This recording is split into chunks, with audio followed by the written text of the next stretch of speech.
Welcome to the Australian Prescriber Podcast. Australian Prescriber, independent, peer-reviewed and free.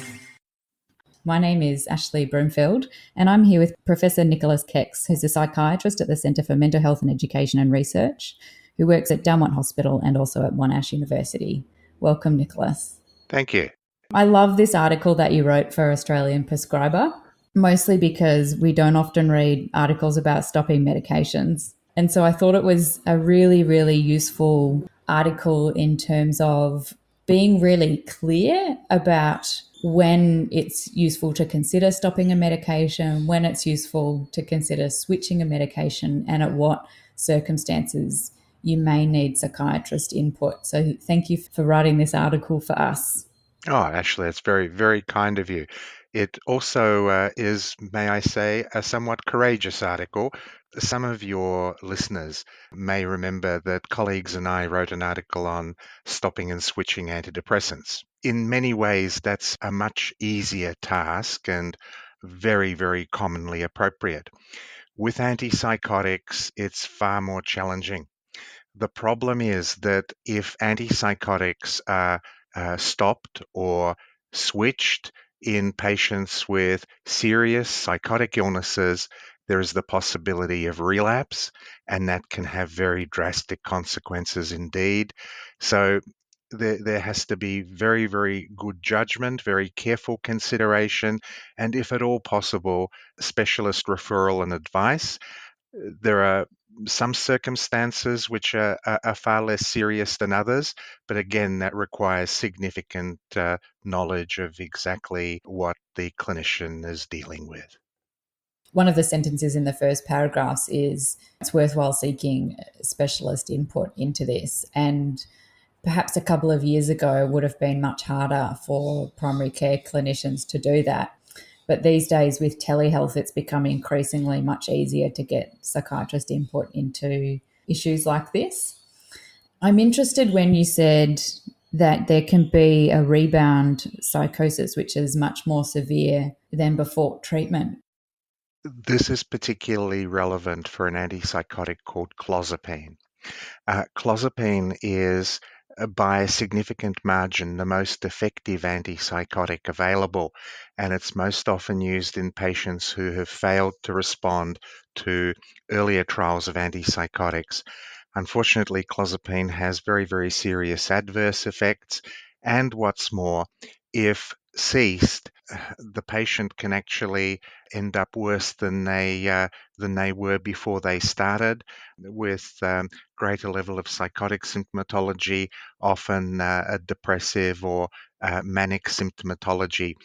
Unfortunately, the circumstances where Clozapine has to be stopped do arise. Cessation of Clozapine can be carried out very gradually, but often if an acute physical illness has occurred, that isn't possible. And does this happen with any of the other antipsychotics as well? It can, but usually doesn't. Antipsychotics are not equivalent in efficacy, and there is after Clozapine, there's a kind of a middle group of antipsychotics in terms of efficacy, and this is primarily the olanzapine risperidone group, although amisulpride and paliperidone are also part of it. So if you're changing from that group of antipsychotics to everything else, for instance, to quetiapine, it is possible to lose control of psychosis and get a relapse. Rebound, i.e. worse than before you started, is or mostly just with Clozapine, thank goodness. I did like how you arranged the tables in the article. It was really clear to see what medications were better for different ideal outcomes. And so I guess what you're saying there is if you're stepping down from one that's more effective to one that's a less effective, then that's where the rebound can occur. Absolutely correct, Ashley. Rebound, relapse, and also some withdrawal syndromes, cholinergic withdrawal, which is like a severe influenza, and then dopaminergic withdrawal, which is where you get dyskinesias or akathisias and dystonias.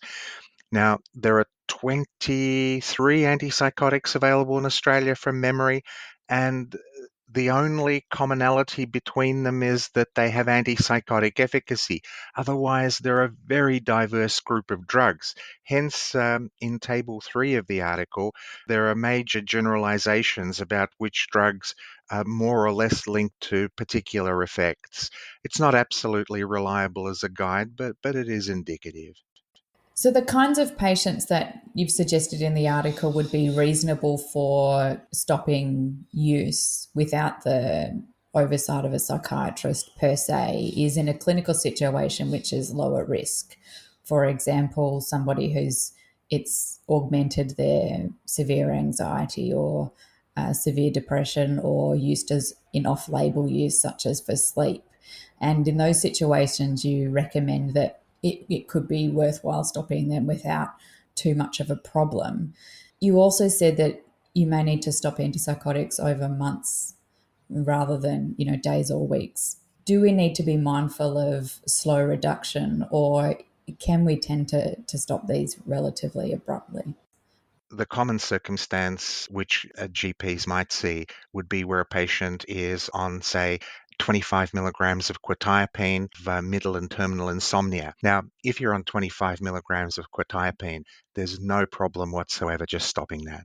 It's unusual to be using more than 50 or at the outside 75 milligrams of quetiapine for a sleep indication. In that circumstance, stopping by 25 per week would be quite reasonable. So it'd be a fairly rapid process. The complications will not be so much any withdrawal syndrome as possibly the recurrence of sleep problems, which then have to be managed some other way. What do we need to be mindful of if someone stops their antipsychotic themselves without consultation, apart from the withdrawal and potential worsening psychosis? Gee, apart from withdrawal and worsening psychosis, Well, I figured it, we've already spoken about those. sure. Clinically, the horror is that the patient starts presenting with psychosis. Apart from that, withdrawal syndromes such as cholinergic withdrawal, look, that's probably about it, really. There have been studies of adherence to treatment among patients, and there is a tendency that patients have to take the drug for a few days after an appointment, then not take it, and then take it for a few days before the next appointment. The problem there is that a number of the medications need to be titrated up and possibly titrated down to avoid quite drastic effects, such as the postural hypotensive effect of risperidone, which occurs if it's started too quickly. It actually disappears very quickly in a prazosin-like manner. But if a patient is going from therapeutic dose to nothing to therapeutic dose, they can run into serious trouble. That's interesting to know. I didn't know that. And I probably wouldn't have even asked about that type of compliance either. Um, I'm particularly interested in the use of cannabis and antipsychotics, and I'm wondering if there's any specific interaction we need to worry about apart from that cannabis in and of itself is a worry in patients who are experiencing psychosis. Yes, it's actually a very complex topic. There's been recent evidence that cannabidiol, a constituent of cannabis, is actually an effective antipsychotic. It's also probably got some sedative, anxiolytic, and hypnotic qualities. Unfortunately, most of the cannabis that's coming more and more to availability has got the THC component, which is the psychotogen. Will also add to cognitive dysfunction, sedation, and potential pharmacokinetic interactions, which would start with problems with driving and use of machinery, and follow up with fairly chronic dysfunction. And that's quite apart from worsening psychosis or tending to increase paranoia or mood elevation, which are also effects that can be observed with cannabis use. Now, as part of the article, there's a handy online switching tool for clinicians to look at in terms of giving them guidance as to how to do a transition. I was wondering if you could talk about when people are using the tool, apart from the information that's in there, other considerations to keep in mind. The main one that I'd keep in mind is that with antipsychotics, many clinical situations, especially where the patient has serious mental illness, schizophrenia, schizoaffective disorder, bipolar disorder, um, can be very, very challenging with drastic consequences. So, if it's at all possible, always go for the most conservative option, because if the cessation or change is done slowly with good observation during follow-up, hopefully complications can be picked up early and major problems avoided as a result. A number of colleagues who've given me feedback on switching and stopping antipsychotics express concern. And this is a very traditional view that many psychiatrists have, that stopping antipsychotics is something to treat very, very cautiously. And as a result, it is so common that the drugs are continued, even where it really should not be the case clinically, but everyone is concerned about stopping the drugs. So that the tendency is to default on the side of keeping going. The argument against that is that antipsychotics can have quite drastic adverse effects in long-term treatment. So the benefits really better outweigh the potential problems, which include tardive dyskinesia, weight gain, metabolic syndrome, diabetes, and cardiovascular complications, especially from some of the more recent novel drugs. Yeah, I absolutely did agree. And like I said before, it's a really timely article talking about too much medicine or rational use of medications, to be able to have some guidance as to when is the most clinically appropriate situation to consider stopping medication. Is there anything else you wanted to share before we wrap up? No, I would recommend that listeners also have a look at the article. Yeah, absolutely.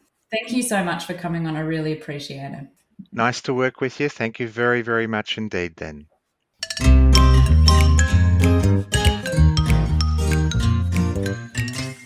The views of the hosts and guests on the podcast are their own and may not represent Australian Prescriber or NPS Medicine Wise. I'm Ashley Broomfield, and thank you for joining us on the Australian Prescriber podcast.